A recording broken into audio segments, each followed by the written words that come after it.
Hello दोस्तों, good morning. मैं अखिलेश बहुत बहुत स्वागत करता हूं आपके अपने YouTube channel target with Ajay sir 2.0 में। जैसा कि आपको पता है कि जूनियर एडेट और प्रधानाध्यापक का जो एग्ज़ाम होने वाला है उसकी डेट आ गई है। 17 अक्टूबर को एग्ज़ाम होने वाला है। उसको ध्यान में रखते हुए आपके लिए मैं रेगुलर हिंदी की क्लास दूंगा आपको, जिसमें आपको 20 महत्वपूर्ण प्रश्न रखे जाएंगे जो कि आपके एग्ज़ाम के लिए बहुत ही महत्वपूर्ण होगा। सारे प्रश्न सेलेक्टिव हैं, तो प्रश्न ध्यान से देखिएगा। अगर आंसर पता हो तो आंसर कमेंट करके ज़रूर बताइएगा, और नहीं पता है तो आप लोग आंसर नोट करते चलिएगा, क्योंकि ये प्रश्न सारे प्रश्न जो हैं वो आपके एग्ज़ाम के लिए महत्वपूर्ण होने वाले हैं। तो चलिए शुरू करते हैं। Junior super TET Hindi practice set 1 regular एक प्रैक्टिस सेट करेंगे, जिसमें 20 से 25 प्रश्न रेगुलर रखे जाएंगे।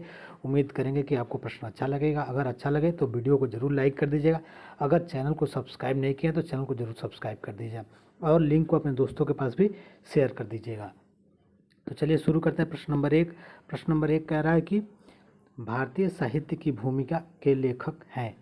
भारतीय साहित्य की भूमिका एक पुस्तक है, उसके लेखक कौन है?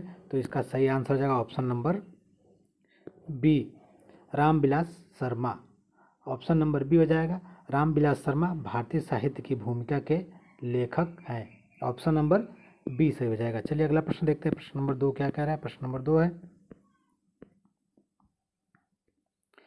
हिंदी साहित्य का उत्तर मध्यकाल को हिंदी साहित्य का उत्तर मध्यकाल को रीतिकाल किस विद्वान ने कहा है? तो उत्तर मध्यकाल को रीतिकाल रामचंद्र शुक्ल ने कहा है। ऑप्शन नंबर ए सही हो जाएगा। हिंदी साहित्य के उत्तर मध्यकाल को रीतिकाल रामचंद्र शुक्ल ने कहा है। ऑप्शन नंबर ए सही हो जाएगा। चलिए अगला प्रश्न देखते हैं। अगला प्रश्न क्या है? जल्दी जल्दी प्रश्नों को देखेंगे। अगर आपको आंसर पता है तो आंसर आप लोग कमेंट करके भी बता सकते हैं। अगर प्रश्न अच्छा लगे तो आप लोग जरूर कमेंट करके बताएंगे, या फिर लेवल थोड़ा सा और हाई कर दिया जाए या लो कर दिया जाए। लो करने की तो कोई गुंजाइश नहीं, क्योंकि आपके जूनियर का एग्ज़ाम है, इसमें बहुत सारे बच्चे हिंदी से फॉर्म भरे हैं, तो प्रश्न का लेवल भी अच्छा आएगा। जूनियर का एग्ज़ाम है तो लेवल ऐसे ही अच्छा आने की उम्मीदें हैं। तो प्रश्न सभी सेलेक्टिव रखे गए हैं, ध्यान से देखिएगा। प्रश्न नंबर 3 कह रहे हैं, डॉक्टर राम कुमार वर्मा ने हिंदी साहित्य का आरंभ कब से माना है? डॉक्टर राम कुमार वर्मा ने हिंदी साहित्य का आरंभ कब से माना है? तो इसका सही आंसर है ऑप्शन नंबर डी, 693 ईस्वी से। ऑप्शन नंबर डी हो जाएगा, 693 ईस्वी से डॉक्टर राम कुमार वर्मा ने हिंदी साहित्य का आरंभ माना है। Option number D. चलिए अगला प्रश्न देखते हैं। अगला प्रश्न क्या है? पुराण के रचनाकार कौन है? पुराण के रचनाकार कौन है? तो इसका सही आंसर हो जाएगा option number Pushpadant. Option number C से हो जाएगा। ऑप्शन नंबर सी से हो जाएगा। महापुराण के रचनाकार कौन है? तो पुष्प दंत है। ऑप्शन नंबर सी से हो जाएगा। चलिए अगला प्रश्न देखते हैं। अगला प्रश्न क्या कह रहा है? तो अगला प्रश्न है प्रश्न नंबर 5, भारतेश्वर, बाहुबली, रास, इनमें से किस काव्य धारा का ग्रंथ है? भारतेश्वर, बाहुबली, रास एक ग्रंथ है, वो किस काव्य धारा का है? जैन, सिद्ध, रासो या फिर नाथ साहित्य का है। तो इसका सही आंसर है option number A, Bharateshwar, Bahubali, Ras जैन साहित्य काव्य धारा का ग्रंथ है। ऑप्शन नंबर ए सही हो जाएगा। भारतेश्वर, बाहुबली, रास जैन साहित्य से संबंधित ग्रंथ है। ऑप्शन नंबर ए सही हो जाएगा। चलिए अगला प्रश्न देखते हैं। अगला प्रश्न क्या है? निम्नलिखित में से कौन सी रचना अपभ्रंश की नहीं है? प्रश्न नंबर 6 करा, निम्नलिखित में से कौन सी रचना अपभ्रंश की नहीं है? तो इसका सही आंसर हो जाएगा, 6 नंबर का सही आंसर होगा ऑप्शन नंबर डी, चित्रावली। निम्नलिखित में से कौन सी रचना अपभ्रंश की नहीं है? तो ऑप्शन नंबर डी हो जाएगा, चित्रावली, जो कि अपभ्रंश की रचना नहीं है। चलिए अगला प्रश्न देखते हैं। अगला प्रश्न क्या है? 10 द्वार के सोपान तक किस विधा की रचना है? प्रश्न नंबर 7 कह रहा है कि 10 द्वार के सोपान तक किस विधा की रचना है? तो 7 नंबर का सही आंसर हो जाएगा आत्मकथा। ऑप्शन नंबर ए सही हो जाएगा, आत्मकथा। 10 द्वार के सोपान तक आत्मकथा है। किस विधा की रचना है? तो आत्मकथा विधा की रचना है। 10 द्वार के सोपान, ऑप्शन नंबर ए सही हो जाएगा। चलिए अगला प्रश्न देखते हैं। 8 नंबर प्रश्न, तुलसीदास किस दार्शनिक मत के भक्त कवि थे? तुलसीदास किस दार्शनिक मत के भक्त कवि थे? तो इसका सही आंसर हो जाएगा option number D. Option number D सही हो जाएगा। विशिष्ट द्वैतवाद के कवि थे तुलसीदास। विशिष्टता द्वैतवाद के भक्त कवि थे। ऑप्शन नंबर डी सही हो जाएगा। अगला प्रश्न देखते हैं। अगला प्रश्न क्या है? इनमें से किस मध्यकालीन संत या फिर भक्त कवि है जो राजस्थान से संबंधित नहीं है?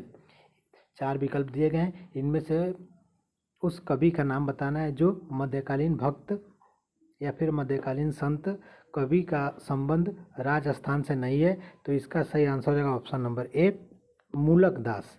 मूलक दास जो कि इलाहाबाद के कवि थे। बाकी संत पीपा और नागरिस दास राजस्थान से संबंधित है, और पूछा है राजस्थान से संबंधित नहीं है, महत्वपूर्ण प्रश्न है। तो मूलक दास आपका आंसर सही हो जाएगा ऑप्शन नंबर ए। चलिए अगला प्रश्न देखते हैं। 10 नंबर प्रश्न, ज्ञान बोध के रचनाकार कौन है? ज्ञान बोध के रचनाकार कौन है? बहुत ही महत्वपूर्ण रचना है। तो इसका सही आंसर हो जाएगा ऑप्शन नंबर 10 नंबर का सही आंसर हो जाएगा मूलक।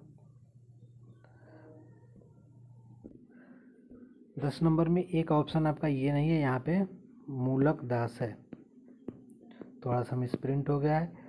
तो ज्ञान बोध किसकी रचना है? तो मूलक दास की रचना है। ऑप्शन नंबर आपका इसमें नहीं दिया, लेकिन ज्ञान बोध के रचनाकार कौन है? तो मूलक दास। ऑप्शन नंबर इसमें नहीं दिया है, थोड़ा सा मिसप्रिंट हो गया, इसके लिए माफ़ी चाहेंगे। चलिए अगला प्रश्न देखते हैं। अगला प्रश्न क्या कर रहा है? कश्मीर रात के बाद किसकी यात्रा साहित्य है? कश्मीर रात के बाद किसकी यात्रा साहित्य है? तो इसका सही आंसर हो जाएगा कमलेश्वर, ऑप्शन नंबर बी। 11 नंबर का सही आंसर है Kamleshwar, option number B. Kashmir रात के बाद किसकी यात्रा साहित्य है? तो कमलेश्वर की यात्रा साहित्य है, ऑप्शन नंबर बी सही हो जाएगा। चलिए अगला प्रश्न देखते हैं। अगला प्रश्न क्या है? तो 12 नंबर प्रश्न कह रहा है, आचार्य रामचंद्र शुक्ल ने गोस्वामी तुलसीदास रचित ग्रंथों की संख्या कितनी मानी है?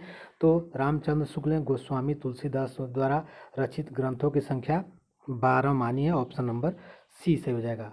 तुलसीदास के कितने रचित ग्रंथ है आचार्य रामचंद्र शुक्ल के अनुसार? तो 12, ऑप्शन नंबर सी सही हो जाएगा। चलिए अगला प्रश्न देखते हैं। 13 नंबर प्रश्न, इनमें से कौन सी रचना नंददास की नहीं है? तो इसका सही आंसर हो जाएगा, जल्दी से आप लोग कमेंट करके बता देंगे, इनमें से कौन सी रचना नंददास की नहीं है? तो 13 नंबर का सही आंसर हो जाएगा दान लीला, ऑप्शन नंबर सी सही हो जाएगा। दान लीला जो कि नंददास की रचना नहीं है। नंददास की रचना कौन सा नहीं है? तो दान लीला। दान लीला किसकी रचना है? तो चतुर्भुज दास की रचना है। दान लीला जो कि चतुर्भुज दास की रचना है। बाकी ये तीनों रचनाएं नंददास की है। मान मंजरी, अनेकार्थ मंजरी और रूप मंजरी जो कि नंददास की रचना है, लेकिन दान लीला चतुर्भुज दास की रचना है, ऑप्शन नंबर आपका सी सही हो जाएगा। चलिए अगला प्रश्न देखते हैं। बरवे नायिका भेद किसकी रचना है? बहुत ही महत्वपूर्ण पुस्तक है, रचना है। ये कई बार एग्जाम में पूछा हुआ प्रश्न है, कई बार एग्जाम में पूछा है ये प्रश्न। बरवे नायिका भेद किसकी रचना है? तो 14 नंबर का सही आंसर हो जाएगा रहीमदास, ऑप्शन नंबर सी से हो जाएगा रहीमदास। बरवे नायिका भेद रहीमदास की रचना है। चलिए अगला प्रश्न देखते हैं। प्रश्न नंबर 15, श्रृंगाल टीका के रचयिता कौन है? श्रृंगाल टीका के रचयिता कौन है? तो इसका सही आंसर हो जाएगा ऑप्शन नंबर ए, द्विजदेव। 15 नंबर का सही आंसर हो जाएगा द्विजदेव, ऑप्शन नंबर ए सही हो जाएगा। श्रृंगाल टीका के रचयिता हैं। चलिए अगला प्रश्न देखते हैं। अगला प्रश्न क्या है? गंगा लहरी किसकी रचना है? बहुत ही महत्वपूर्ण पुस्तक, आप उम्मीद करते हैं सबको आंसर पता होगा, जल्दी से आप लोग कमेंट करके बता देंगे कि गंगा लहरी किसकी रचना है। तो गंगा लहरी किसकी रचना है? तो पद्माकर, ऑप्शन नंबर सी सही हो जाएगा। पद्माकर की रचना है। गंगा लहरी पद्माकर की रचना है, ऑप्शन नंबर सी से हो जाएगा। चलिए अगला प्रश्न देखते हैं। साकेत में कितने सर्ग है? महत्वपूर्ण पुस्तक साकेत के बारे में उम्मीद करते हैं आप लोग सब लोग जानते होंगे। साकेत में कितने सर्ग हैं? जल्दी से कमेंट करके आप लोग बताएंगे।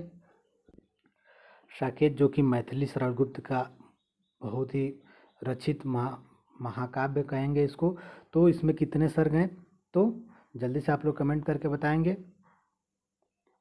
12 सर्ग हैं इसमें। ऑप्शन नंबर बी सही हो जाएगा। मैथिली शरण गुप्त द्वारा रचित साकेत में 12 सर्ग हैं। Option number B.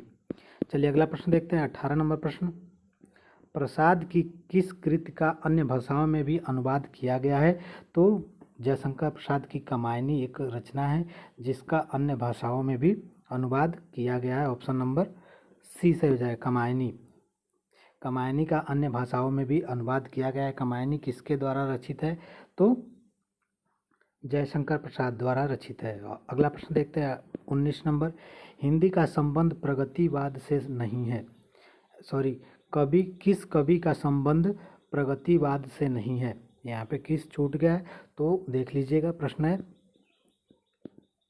किस कवि का संबंध प्रगतिवाद से नहीं है? तो इसका सही आंसर हो जाएगा 19 नंबर का रामदरस मिश्र। रामदरस मिश्र का संबंध प्रगतिवाद से नहीं है। 19 नंबर प्रश्न आपका कह रहा है कि रामचंद्र मिश्र का संबंध प्रगतिवाद से नहीं है। ऑप्शन नंबर ए सही हो जाएगा। चलिए अगला प्रश्न देखते हैं। अगला प्रश्न क्या है, निम्नलिखित में से किस रचना में पौराणिक चरित्र नचिकेता के माध्यम से कवि अपना मत व्यक्त करता है?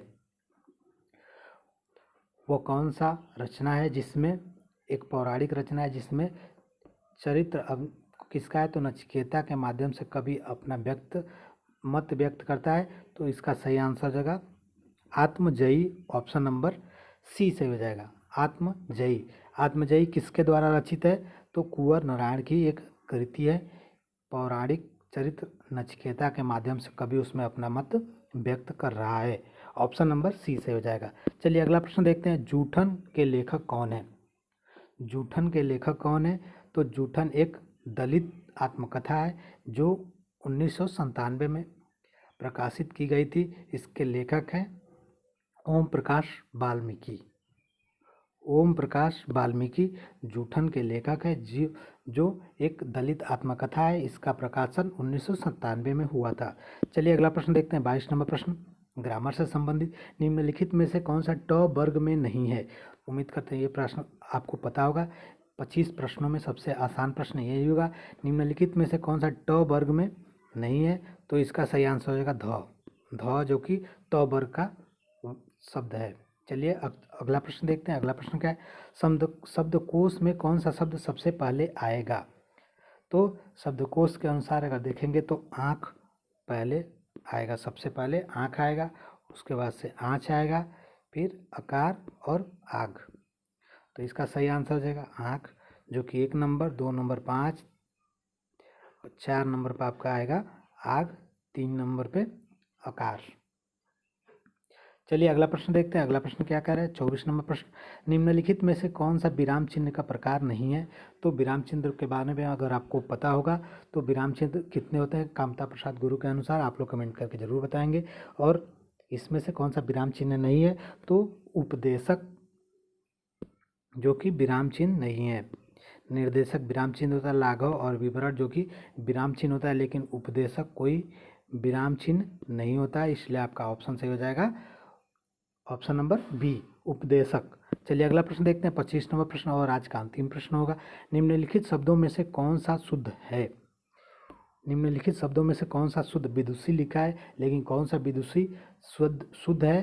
तो जल्दी से आप लोग कमेंट करके बता देंगे कि कौन सा वो इसमें से शब्द सही तरीके से लिखा गया है। तो सही आंसर हो जाएगा विदुषी, ऑप्शन नंबर ए। ये वाला बड़ी ई का मात्रा है तो इसलिए गलत, बी होता नहीं, वी होता है, और द में छोटा ऊ का मात्रा हो, इसलिए डी वाला भी ऑप्शन आपका गलत है। विदुषी, ऑप्शन नंबर ए सही हो रहा है कि निम्नलिखित में से सबसे शुद्ध, निम्नलिखित शब्दों में से कौन सा शब्द शुद्ध है? तो ऑप्शन नंबर ए, विदुषी शुद्ध है। उम्मीद करते हैं प्रश्न अच्छा लगा होगा। अगर प्रश्न अच्छा लगे तो वीडियो को जरूर आप लोग लाइक कर दीजिएगा। चैनल पर पहली बार विजिट करें तो चैनल को सब्सक्राइब कर दिया और लिंक को अपने दोस्तों के पास भी शेयर कर दीजिएगा। टारगेट विद अजय सर में आपका स्वागत है। उम्मीद करते हैं क्लास अच्छा लगा होगा। Thank you for watching, thank you so much, have a good day.